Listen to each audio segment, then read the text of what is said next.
Hello, sports fans. Jim Coyle with Indiana Sports Beat Radio. Thank you for stopping by our YouTube channel. Make sure to hit the subscribe and notifications toggle so you never miss a thing. All of our content up here every day. Looking forward to it. Thank you, and we'll see you on the radio. Welcome to Indiana Sports Beat Radio, brought to you by the Hard Truth Distilling Company in Brown County, Indiana. So for the thousands in attendance and the millions watching around the world, it's time! 3 on the way. Oh! It went in! It went in! And Indiana wins the ball game! Know your role and shut your mouth, you jabroni! Float game for the win! Taylor's gone! Come on, touchdown, Indy! Woo! America! They got a football team now! It's pretty simple. I win. Google me. You know that I'm the cream of the crop! Now, from the Hard Truth Studios, here's Jim Coyle.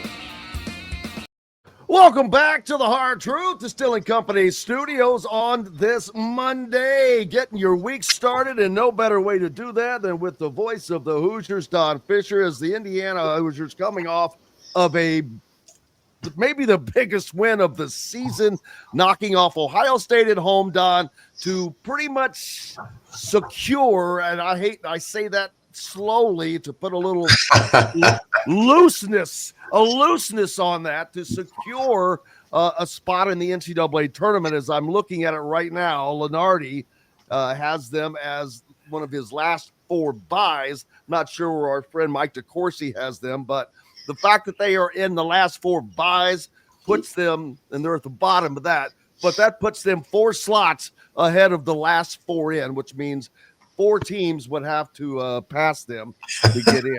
So I think they're in regardless. They're going to play their first game in the Big Ten tournament. We'll get to that in a second. But going back to the weekend, Indiana did what they've done for the last 8 games at home, Don. I don't know if you know this, but Indiana did not hold a lead at home at the half in any of their last 8 home games.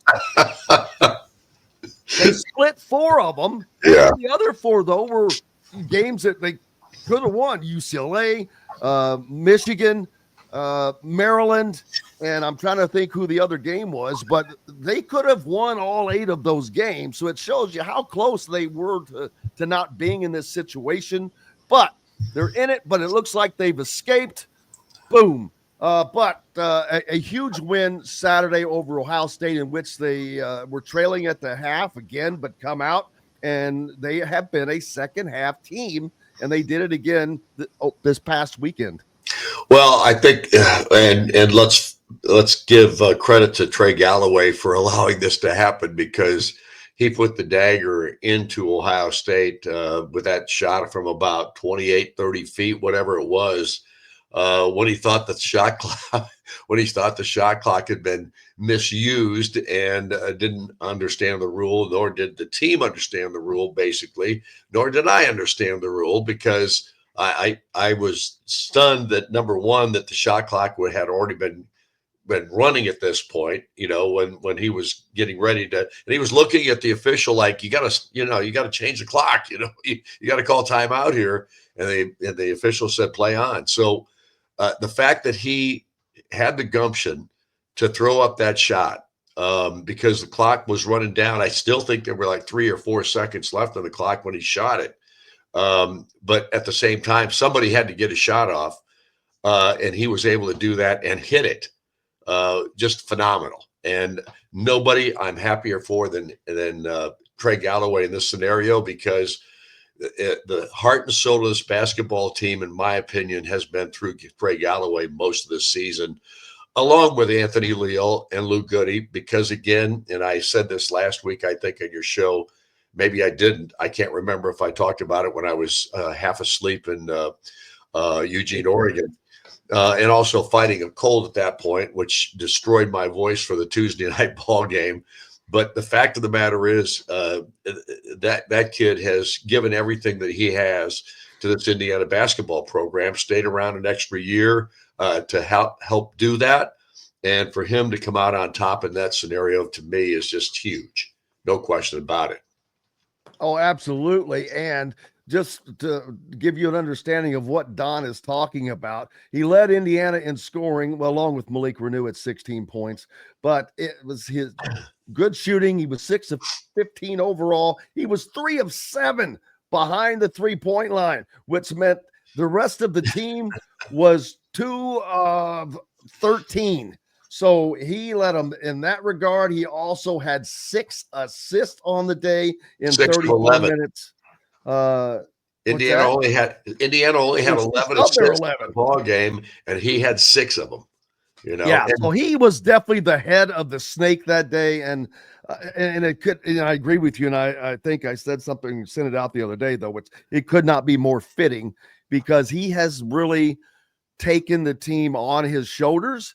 And he was not the starting point guard. He was not a starting guard during the start of this season, but it became clearer and clearer that the team was just better with him doing that, and it was.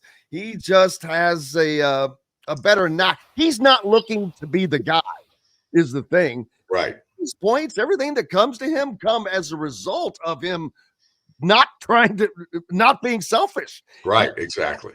Get other guys involved, there's no way that you have games in which you have between 6 and 9 assists like he has had. But it also, there's a lot of benefits, but it doesn't work out. He's been making hay out of when his sun is shining, without question. And boy, he's not a guy that you're going to see, Don, at probably starting on a lot of the elite teams. But man, Indiana would be lost without him. No question. And you could say the same thing for Anthony Leal, and you can say the same thing for Luke Goody, because those 3 guys have Indiana across their chest, and it means something to them. And to the rest of the team, I'm not so sure that's the case. And I'm not putting Malik down Renew, I would give a little something to, because I'm not putting down anybody else of this team. But here's what I am saying. I'm simply saying this: you have 3 Indiana kids here that have basically turned this season around for Indiana. You look at what they've done since Anthony Leal's been installed into the starting lineup, and Luke Goody as well. Look what they have done through the last 15 games of this season. And Anthony Leal had 8 rebounds in that game. Yeah, and statistically, you wouldn't sit there and say Anthony Leal does anything to fill up a stat sheet, and he doesn't for the most part. But he plays hard and he plays smart. Granted, he is probably maybe not the most talented athlete on the team or anything like that, but he plays as hard as anybody in this team, like Galloway does. And Luke Goody's the same kind of guy. I mean, he's smart. He knows he's an execution guy. He does the right things. He doesn't make too many mistakes out there. Maybe not the greatest defender in the world, but he works at it. He busts his tail out there. And we have been talking about that aspect of things a great portion of this season, where it wasn't working, when it wasn't working like it should have been. With those 3 guys in the starting lineup, the pride that they have in wearing Indiana across their chest, to me, has made all the difference in the world to why this team has gotten successful here at the end of the season. Without there's no doubt about that. And you mentioned Anthony Leal, and as pointed out, got 8 rebounds. 8 rebounds. His scoring, I always notice, and I'm always wanting to point out, I'm like, how the hell? He's always scoring under the basket. His points come at the basket because he's at the right place at the right time, grabs the rebound, puts it back in, gets away. Luke Goody, only 1 of 7, but he scored 11 points. He was 8 of 10 at the free throw line. He took advantage of where he could, and that was huge because Indiana had 23 free throws go down of the 31, and that was 10 where Ohio State had 10 of 15. That's a huge place, then you've got to do that. And they got it done in the different places. Now they'll move on to the Big Ten tournament and play a foe that they know well, Oregon. They just played them, but they'll get them on a neutral court this time. And this could be different for Indiana. The draw they have, there is nothing to say that Indiana they may be out in the first game, but they may win 2 games because of the way they match up. And it's not that they're, playing so great. It's just they match up well with these teams. And the Big Ten is a league of matchups. Well, the one thing about Oregon is they found ways to win 7 in a row. And they did the same thing yesterday when they beat Washington, because I watched that game yesterday. I just wanted to see how Oregon played in that matchup. They played at Washington, a team that has dominated them in their all-time series. I think they've got almost 80 wins to Oregon's 20-something, believe it or not, in that series over the years. There's no question in my mind that Oregon is one of the better coach teams in this league. I don't think their talent, that talent area on their team is not wowing you, but they play well together and they do all the right things. The Biddle kid had a tremendous game yesterday. He had 36 of their points in that contest against Washington. He was terrific. He gives everybody trouble because he's one of those guys that does a little bit of everything for his ball club. And he's a stretch guy because he's 7 foot, can go out on the perimeter and knock down threes. So you've got to guard him out there. And that makes it tough on most teams, Indiana included, because Indiana's bigs are not the most quick athletic guys either. So when you talk about that is going to give Indiana problems tomorrow or Thursday, I'm sorry. I don't think there's any question about that, but I give Indiana credit because they hung in there at Oregon and had a chance. The foul discrepancy in that game, I think the complaining by the head coach was justified because, 21-7. That's too much. There's no way. Way too much. And you could see on several of the calls that were made, you're sitting there shaking your head. What was that? I mean, you saw. Well, there's no way all of a sudden you have a game. You're like, okay, there's not anything close to this all season, and all of a sudden there's this disparity. You're like, no, I'm not buying it. So yeah, I agree with you. And the neutral, and it's not really a neutral court since it's going to be in Indianapolis. So Indiana may have a little bit of an advantage there. We'll see. I'm not doubting Indiana's ability to knock off Oregon. I think they could very well do that. I think Oregon's a good ball club, but they are certainly beatable. The difference will be how they finish the game, and that's been one of Oregon's strengths this year. In tight ball games, they've been able to win most of them. Indiana, on the other hand, has been kind of splitting those kinds of scenarios when they've had opportunities here late in the season. I think Indiana has a chance here. There's no question in my mind. I'm not as confident as you in regard to them making the NCAA tournament, especially if they lose this game to Oregon. I still think there's a chance that they could get knocked out because of, bubble scenarios, because of other teams that, might have popped in there because of Indiana's loss. Bid Steelers, Exactly. High Point. I saw yesterday. I'm like, oh man, High Point never even made the tournament, and I forget who they knocked off, but they beat the conference champion. So, and I was thinking that very thing, Don. But I think that they're in just because of where they are. But hey, we've got to let this week go by without question. But I think that they will stay in, even if they lose to Oregon, because Oregon is a solid team. They're 12-8 in the Big Ten Conference. They're 23-8 overall. And like you said, they've won 7 straight games. So it won't be a bad loss. It's not like losing to one of the teams that were below Rutgers or Iowa or Minnesota. So I think that they're in, but what the hell do I know? But we'll find out. Well, none of us know. I mean, you just don't. I mean, everything is speculation at this point in regard to the NCAA tournament. We know the teams that are going to get in out of the Big Ten for the most part, but those teams at the bottom of that list are questionable, and we'll just have to wait and see. How about this? Nebraska is one of 5 teams tied for 12th place in the league, and Nebraska loses all the tiebreakers, and they are out of the Big Ten tournament. Holy cow, man. And this is a team that had looked like a team that would be in the middle of the conference this year. I didn't even see that one. You're right, exactly. Man, Yeah, Iowa you makes didn't it in. recognize that? Minnesota made it in. Right. Northwestern. You had, you had 5 teams: Iowa, Minnesota, Nebraska, Yeah. Northwestern, and USC. USC. Those 5 teams all had the same record, and the team that doesn't make it out of those 5 is Nebraska. Think about it. Man, that is tough. Well, they lost their last 5 games of the year, and that True. just did it to them.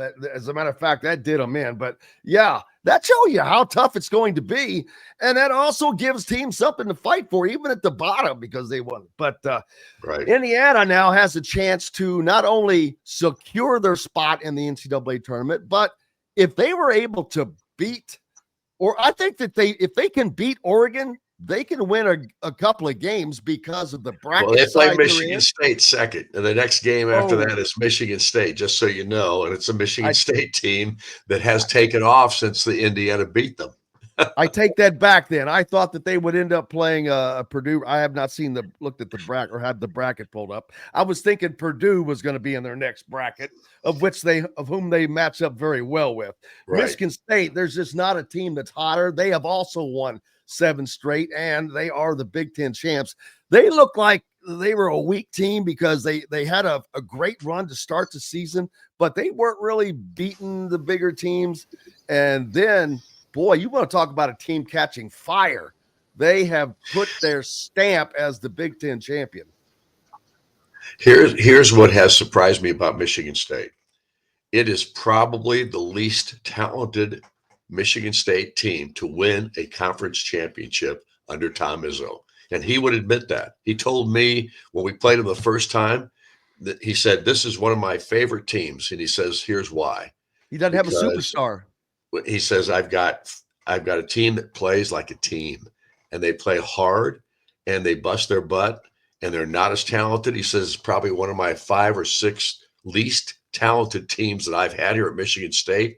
And he says, I like this team as much as I've liked any of my great ones. He says, because they play together, they're unselfish, and they bust their butt all the time. They don't have really a true, really good inside big man. They've got okay guys. I mean, they don't have a great athlete inside on the inside at all in comparison with what they've had in the past. And yet these guys get it done. And it's not because they wow you with anything, like there's not one thing that they're great at other than just playing their butts off. And Tom Izzo loves this ball club, and there's good reason why. They've proven it winning a Big Ten championship. Absolutely. And they are a potential number 1 seed, depending on how much they can gain this week. In addition to that, they finished the Big Ten season 17-3 with just 1 home loss. And who was that to? Indiana, of all teams. So that bodes well for Indiana. That helps them out a ton. But Michigan State just looking really good. Michigan kind of taking a slide of sorts. And I have to mention that since Dusty May signed his extension, he's lost 4 or 5 games. I'm sure Dusty appreciates you bringing that up. I'm pretty sure I'm not the only one that knows that, but I'm sure you're not. I'm sure you're not. not. That happened. Well, what's up next for you? You got the coaches show tonight, I believe.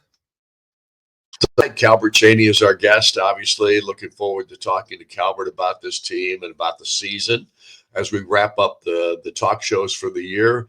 And then, of course, we've got the ball game coming up on Thursday. So lots of good stuff still to go. And obviously, this Indiana basketball team has its opportunities, and we'll see if they can carry them out. Absolutely. Make sure you head out to Hoosier Hanks East tonight. Join Don Fischer and Calbert Cheney, 2 of the Indiana basketball's all-time greats together. Wow. That's a catch there.